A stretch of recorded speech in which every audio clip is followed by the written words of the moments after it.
What is up? What is happening? This is part two of I'm a Deadbeat Dad on Brothers Need Therapy. But before I do, I am looking over at this land across the street from me and I'm going to buy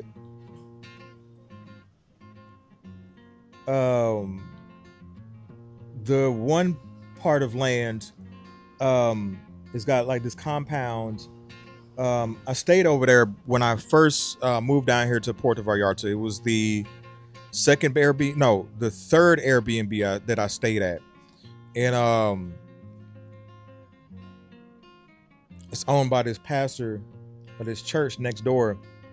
And I moved to the apartment across the street, but when I got there, I felt so much peace, and it looked like the Garden of Eden. And so my plans are to um, buy the property. I want to buy the land next to it, and I want to buy that church because I want to turn the church into an art gallery slash yoga studio.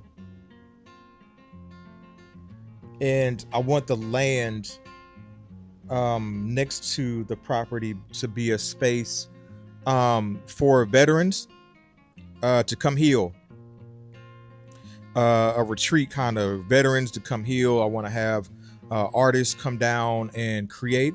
And so I'm speaking it. And so since I speak it, it's going to happen. Got to visualize it, baby. But yeah. Where did I stop off at? All right. So I was talking about how,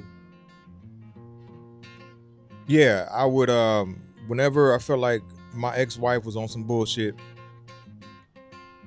cause she was, um, it wasn't all me. I swear that's all we dads, we want our kids to know at some point, like, I don't care if my kids think I'm right or wrong, but I would like them to just be like, yo, it wasn't all dad. Dad was crazy, but dad wasn't that crazy. And so, yeah, I was in the army, and she was, and the reason why I'm talking about my relationship with my ex-wife is because it really affected our kids. And I was more caught up in chasing behind my kids' mama than trying to develop a relationship with my kids. I didn't know how to develop a relationship with my kids because my parents didn't know how to develop a relationship with me. And I forgave myself for it. And therefore I was able to forgive them. Like my parents are my parents.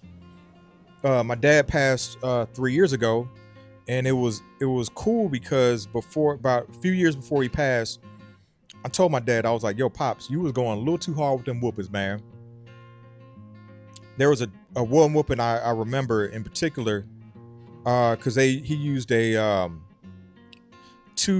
took two wooden spoons and wrapped them in with electric tape, and they used to call it Black Beauty. And my dad is left-handed, he's ambidextrous, but my dad's dominant hand is left, but he would do everything else like pretty much with his right. He would write with his left, like do everything else with his right. Like he was bold with his right. Like I thought it was so cool. And he used to whoop me with his right hand. And I don't know what I did to piss that man off. I don't know. I probably messed up in school, and my dad was all like, yo, because my dad was born in the 50s, man. My dad was, he didn't get indoor plumbing till he was 18. I don't know when that man got air conditioning. Yo, man, my pops was built different. Oh man, I miss that dude, man. I miss that dude so much. Anyways, I don't know what I did to piss that. Well, yeah, I messed up at school. So he worked in the my dad was in the army, and then after he got out, he worked at jobs here and there. He ended up working at the Ford plant, Ford Motor Company, and so he was in that hot ass plant all day. And he come home, and we lived in my parents provided a wonderful home for us. I never had to worry about where my next meal was coming from. The heat was always on. The air conditioning was always on. My parents paid for activities. We took music lessons, bowling lessons. My dad took us flying kites, all that stuff like that. And I know my dad was all like, look here, I've been in this hot ass plant all day. When I come home, I just want to chill. My dad was he was a praying man. He was a preaching man. My pops was a preacher without pulpit. He was all like, I would just want to hang with my woman. I just want to read my Bible. I want to praise God. And here you are, son, messing up in school. That is your only job, is to go to school, because my parents wouldn't let me do the whole have a job while I went to school. And yeah, man, I pissed him off something serious that day because he whooped me with his left hand. And I used to be able to take the first maybe 3, 4, 5 licks. But nah, man, that beating was different. And so I would put my hand back there, and he'd be like, move your hand. And he wouldn't stop to move my he wouldn't wait for me to move my hand. He would hit that motherfucker. And so it got to a point where I thought he almost broke my hand. Like my arm or forearm was swollen. He still took me to church that night, and I put an ace bandage on there. But yeah, man. And I remember years later, I told my pops, yo, you used to go too hard in whoopings. And he didn't get it at first. He was like, what are you talking about? And I was like, I understood, because I used to think about it. If I used to get a whoop that bad, I can only imagine how bad his dad whooped him. My dad got them whoopings. My dad told me he was neglected, all that stuff like that. And so, but then one day it got clicked for him. And he called me up. It's funny, I was there was this one chick that I was fucking with. And he called me up and he apologized. And so I was like, man. So he crying, I'm crying, we crying together. And our relationship got great. Them 3 years after I graduated grad school were some great times. And I'm glad we got them 3 years before he passed away. But to tie it all together is like, I was physically abused by my dad, and I was emotionally neglected by my mom, because she didn't know how to be there emotionally for me once she started working. And then that manifested themselves in me being physically abusive towards my kid. No, not my kids. Let's take that back. Towards my ex-wife, and being emotionally neglectful towards my kids. And so like me and their mama tried to work it out, but it was not working. And so before I went to, during my first trip to Iraq, me and their mom tried to reconcile. And because I forgave her. I was like, yo, I was cheating. I know you had this other baby, and I felt responsible for I felt like it was my, I was made to feel like it was my fault that she cheated and had this kid. And so we reconciled. But then when I took her to Colorado, I was like, this ain't gonna work. And so I was scheduled to go to Iraq the second time. I was like, yo, this ain't gonna work. I'm gonna send you back home. And when I get back from Iraq, we're gonna go ahead and file together. But I get back from Iraq, and my mom was all like, yo, did you know your baby mama, she had another kid? I was like, another one? And so I did the research, and I found out that she when I went to Wake, because before you go to a deployment, you'll go to like um a training, like a 30-day training. Mine was in Fort Irwin, California, out there in Victorville. And so I found out that while I was on that 30-day training, because I did the math, I found out that she she went away. She what's crazy is the reason why I joined Twitter in '08 was because I suspected that she was messing with some dude. And so I knew she was on Twitter, and I found him on Twitter. I swear I'll be investigating. And I feel like this is a result of my mom staying home with me my first 7 years of my life. And so yeah, I found out that she ended up seeing this one dude in Illinois. And because when I sent her away, when I flew her back home, she was like, I wanna fly back to Illinois. I'm like, why, this don't make no. She was like, oh, I got family out there, yada yada. It'll be better. I don't want to go back to St. Louis because things are crazy back there. And so I ended up finding out later, she got pregnant by this one dude in Illinois while I was at training in the desert, training for Iraq again. And then coming back before I got back, had the baby, had my insurance pay for it yet again. And when I found that out, I was like, oh, hell no. Nah. So I was like, you know what? F trying to file for her with her. I went ahead and filed first. Bomb first. Shout out to Tupac. And I thought the divorce was going to be simple. Like, I was like, I thought that, we don't own no property, but we had kids. And she was pissed. So it was supposed to be a short. I thought the divorce was going to cost 90 days. Thought it was going to last 90 days. So I ended up paying like $2,300 for the retainer. I got hooked up with a lawyer. One of my high school classmates. She went to she went to undergrad at Northwestern with her homegirl. Shout out to Ashanti Matlock Henderson. And yeah, she handled my divorce. And it's funny, I talked to brothers that are going through divorce, and my number one piece of advice for brothers going to divorce is do not kill the bitch, because she will bring things out of you that makes you want to go there.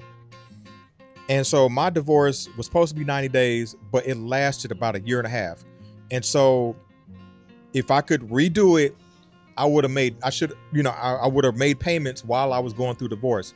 I wouldn't have called my lawyer so much. I wouldn't email my lawyer so much, because that all added up.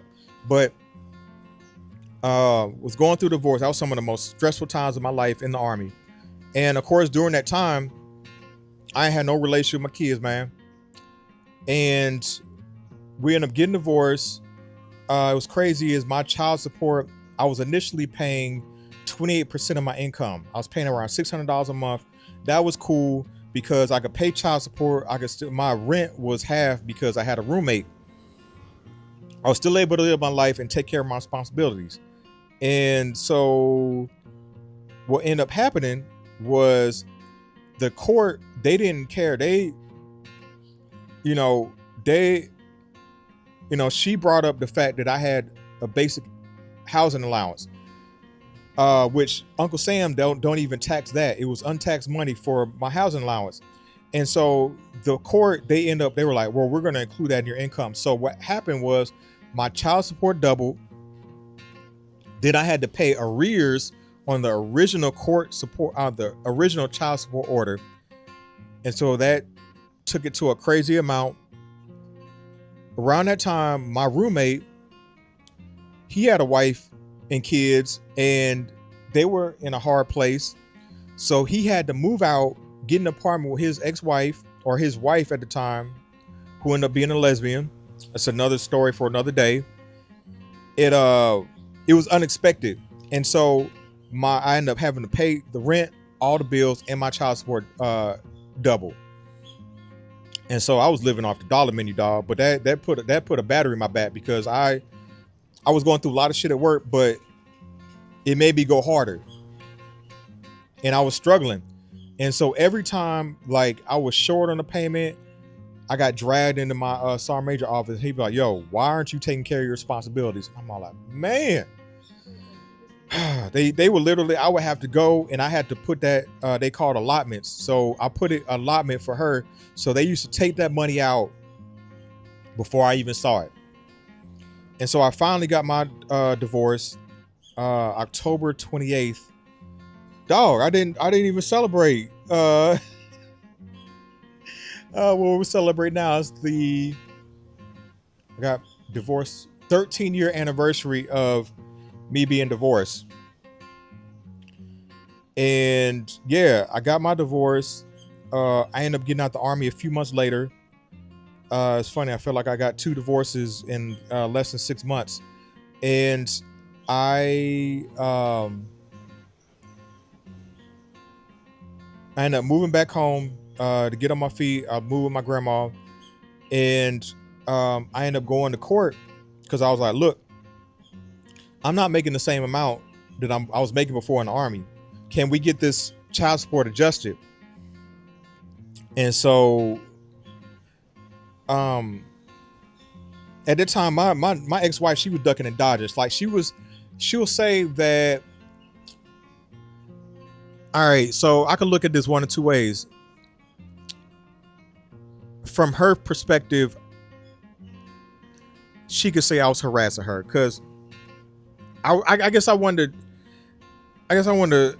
know, like, there was a period of time that I didn't know where my kids was at. So I'm trying to hunt her down, stuff like that. Like, in her eyes, it could be looked at as harassment. As me, I'm like, I'm just trying to figure out where my kids were at. And even though I didn't have a relationship with my kids, I want to have access to my kids, because how am I going to develop a relationship with them if I don't have access?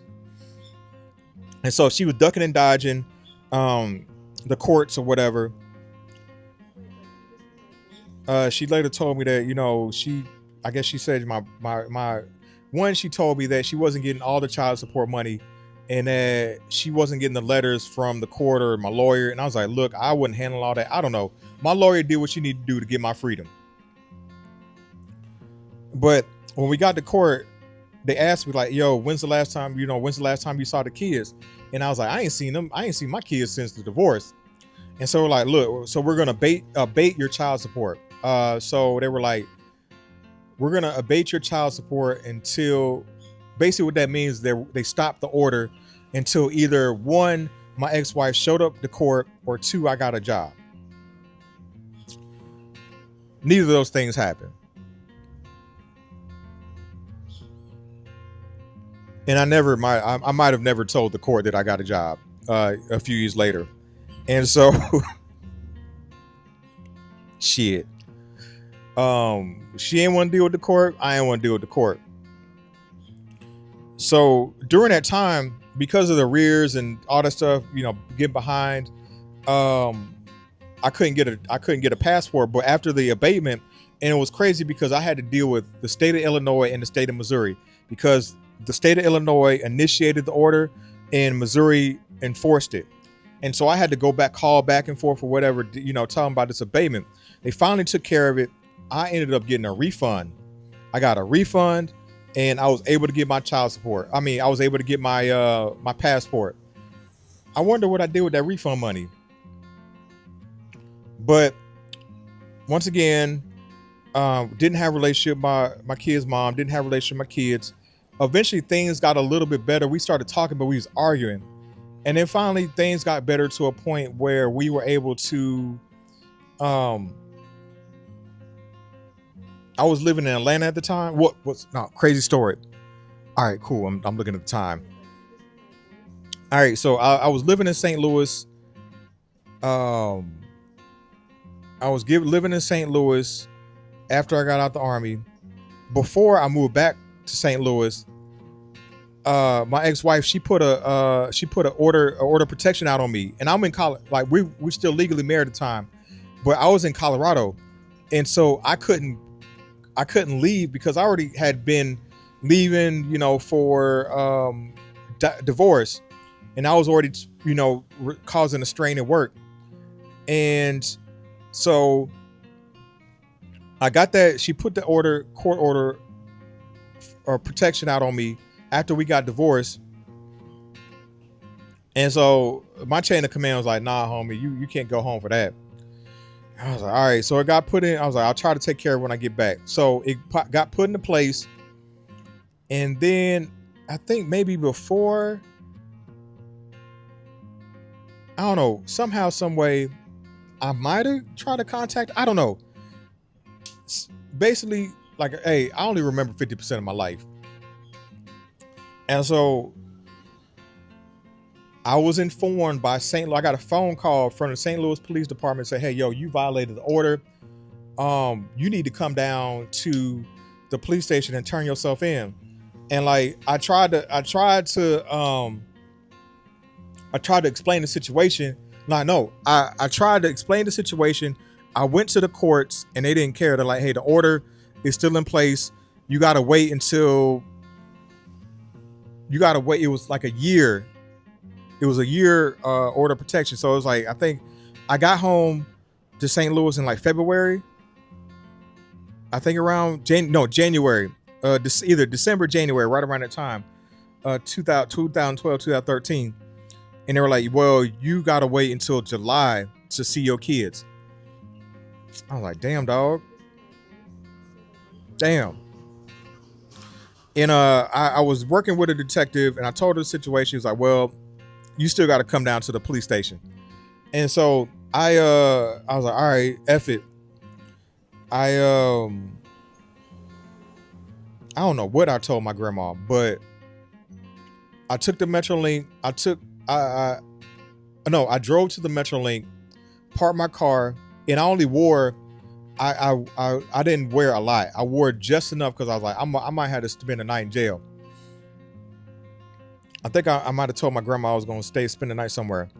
And then I took the Metrolink down to downtown St. Louis, walked to the police station, and I went to the detective's office. It was another detective there. It was a dude. And so I told him the situation. I was like, yo, Yadi, this is what's going on. And he understood. He was like, hey, I ain't gonna arrest you. I ain't gonna put you in custody.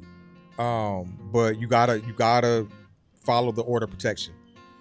Just consider this your warning. If you violate, then I gotta arrest you. And I was like, all right, I understood. I got it, man to man. So it's crazy. And so I decided, like, I knew I was gonna move to Atlanta. So I went to school during that winter semester. That June, I think May, I moved to Atlanta. But the day I moved to Atlanta, I went to my cousin's house, smoked with him, and while I'm there, my grandma called me. I'm like, this is weird. And so she was like, where you at? I was like, I'm at my cousin's house. And she was like, hey, yo, I'm gonna call, stay there.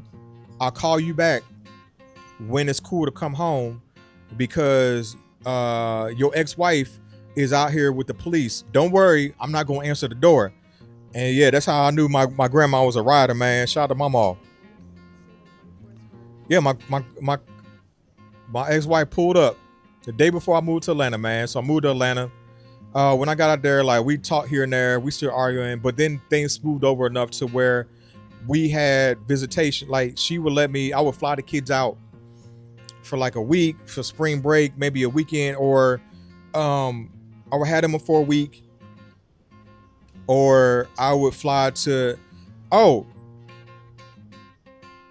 one weekend or one time I was supposed to get them.